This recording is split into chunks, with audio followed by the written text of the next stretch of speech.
Hello, my friends, and welcome back. Thank you very much for being with me again today. I have this kind of way of gathering information, knowledge. When I get on the subject, I try to study it until I depleted it as much as I can, or unless I get bored, like sick of reading about it. And I go deeper days just on one subject, maybe a person.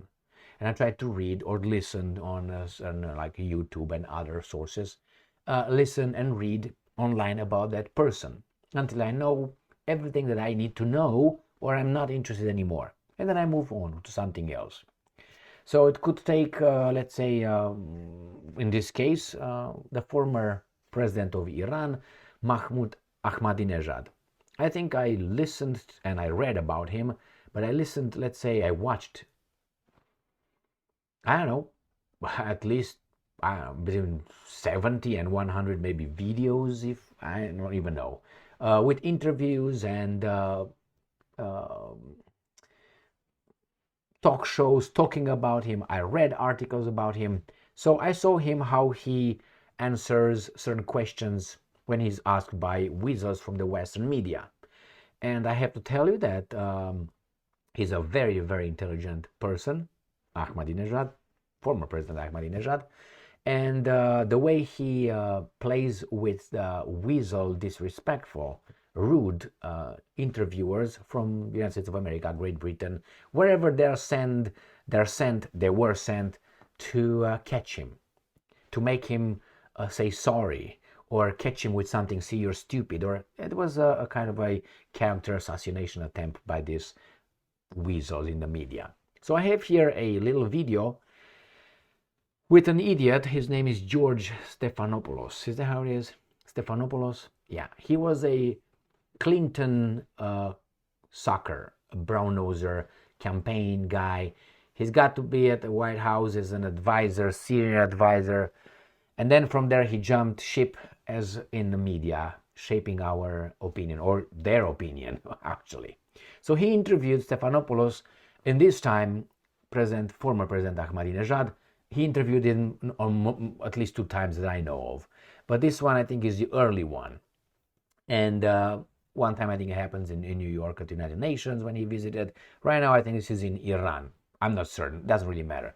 So it's I picked this video. I'm not going to show you the title of the video because I don't think YouTube can face that or can stand it. That's why it's not related. The first questions are related to that subject, and I'm not going to use it here because I know that truth is a very expensive commodity, and sometimes you can get to jail if you tell the truth.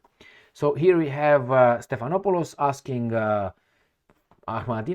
President Ahmadinejad, some questions, and I'm going to show you, or you're going to see, how President Ahmadinejad outsmarts this idiot. Now, he's not an idiot by education, or he is an idiot, but he can't defend what he's trying to push.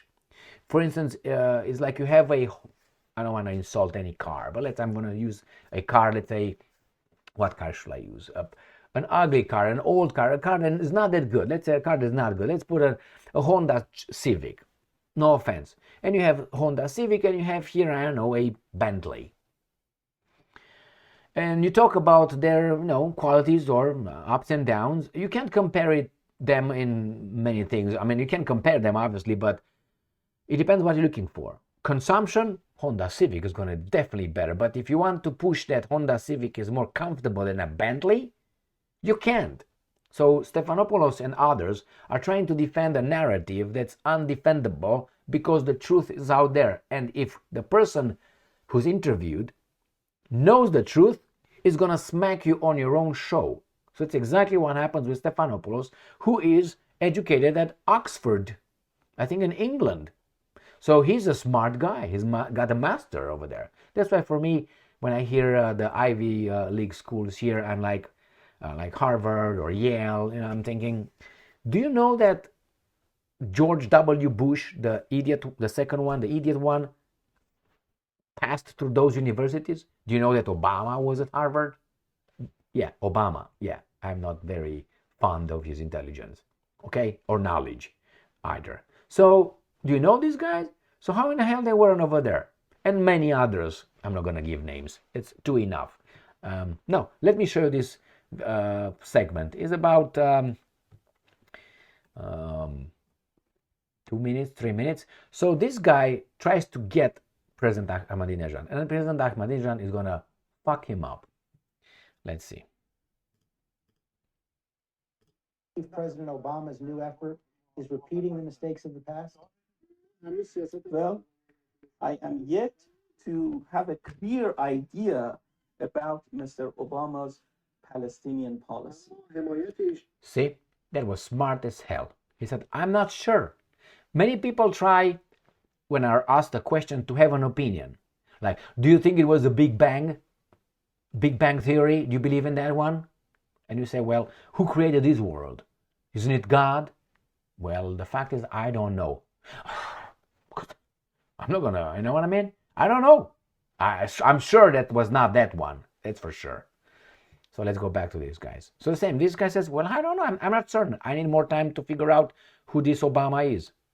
However, the gentleman's support of the massacre of Gazans and support for the criminals who were responsible for that atrocity was a major mistake on the part of the gentleman. See how he behaves? Mistake of the gentleman. He didn't say he's an idiot, he's an... No. Stephanopoulos is like, not ready for this thing. I was waiting for a different answer so I can attack him. That if Mr. Obama wants to help with the Palestinian issue, he has to move in accordance with justice, fair play. And also, again, I'm calling for the right for the Palestinians to determine their own fate. If the Palestinian people... This is the proposition. If the Palestinian peoples do this, would you respect their choice? And you're going to hear Ahmadinejad, President Ahmadinejad, smacking him. He's going to turn the tables. What if... Listen to this. Negotiate an agreement with Israel. And the Palestinian people vote and support that agreement as two-state solution. Will Iran support it? Nobody should interfere. Allow the Palestinian people to decide for themselves whatever they decide. That's all I'm asking. So if they choose... See, this pig right here, he interrupts a president. So the president was still talking, and this disrespectful weasel, unelected ever, he interrupts him. I'm pretty sure he would not interrupt, I don't know, Clinton, Hillary Clinton. This is the right of all human beings. Israel, that's fine. Well, what we are saying is that you and us should not determine the course of things before and allow the Palestinian people to make their own decisions. But if they choose a two-state solution, if they choose to recognize Israel's existence, Iran will as well?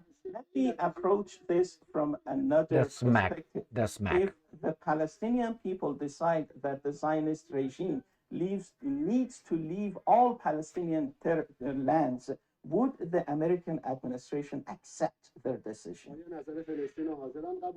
I'll ask them, but I'm asking you if they decide. No. It's too hard for me. I can't say it on camera on my show. No, I can't. You got me. I can't say it. Let's change. I ask the questions. Don't ask me any more questions. Look at his weasel grim or smile, whatever it is. Say Israel should exist and they sign an agreement with Israel. Would Iran, if they decide to say Israel... He's caught. Decision. I'll ask them, but I'm asking you, if they decide to say Israel should exist and they sign an agreement with Israel, would Iran support that? Can I ask you questions as well? I'm not part of the American government. I'll put that question to the American government. But I have a question for you as president of Iran. That's fine. If the Palestinians sign an agreement with Israel, will Iran support it? Whatever decision they take is fine with us. We're not going to determine anything. Okay. Whatever decision they take, we will support Look at them. that We think smile. that this is the right of the Palestinian people. However, we fully expect other states to do so as well. the US administration, European governments, the right rather to determine their fate by the Palestinians should be respected by all of them. Let me ask you one final question. You're up for election. All right, let's see. Yeah, let's listen to the last part, the last question, because it's interesting how Ahmadinejad turns it onto these guys here. In June 12th, if you are successful in this re-election, what is your hope for the Iranian-U.S. relationship over the next 4 years? Well, Iran and U.S. relations are dependent on the decision taken by the U.S. administration. Mr. Obama sends us messages of friendship, but in the communique issued by the 5+1, enmity can be seen. So this is a dual route, if you will. I have sent a message to Mr. Obama myself. We welcome change. We are praying to the Almighty for that. And we will help to bring change about. Mr. President, thank you. Fantastic. I like that. And let me show you the weasel right here. Read about him. It's very interesting, like a wet rat. And you find here, preceded by Rahm Emanuel and by Blumenthal and the Bill Clinton administration. Jesus Christ, full of this. Education. Bristol, I'm sorry, Balliol. I know Balliol, I know where it is. And Oxford, I know where it is. Oxford, is that what it is? Yeah. Yes, oldest college in Oxford. That it is. So he's a very educated guy. He didn't give me that vibe, to use the term that some people use. He give me the vibe. And this is not a big smackdown. You look, if you want at the beginning of that video, I can't tell you what it's all about. Maybe you figured it out. And he smacked him on that subject as well. Because the guy, Ahmadinejad, is intelligent. He had a PhD or something, but it doesn't mean that if you have a PhD, you're necessarily intelligent. By my books. But you put some effort in it, that's it. But why I met a lot of PhDs in my life, and I can tell you from 100%, maybe 2%, maybe not 2%, maybe 7%, 7%. Where, yeah, man, you not only have the knowledge in your field, you also have the intelligence. Yeah, I can assess, as you can assess me. Hey, I mean, he's an idiot. Fine with me. So, my friends, Ahmadinejad, go and watch some of his videos with Stephanopoulos, and you're going to be surprised. Now, you don't have to like him or anything. But at least for an intellectual standpoint, just look at that. From a logical way of looking at things, he's calm, he's smirking. He was I don't know, I learned certain things from watching these interviews with and about his life. I was very disappointed, let's put it mildly, when he was actually I don't want to say removed, but he was banned from, I think, from being elected. And then we got Raisi, I think, after that, wasn't he? I was disappointed with that, but nevertheless, that's up to the guys in Iran to decide. But he was not allowed to run, if I remember correctly. Thank you very much for being with me again today. Stay strong, stay smart, look for the truth, and be just. Oh my God. Too late or something?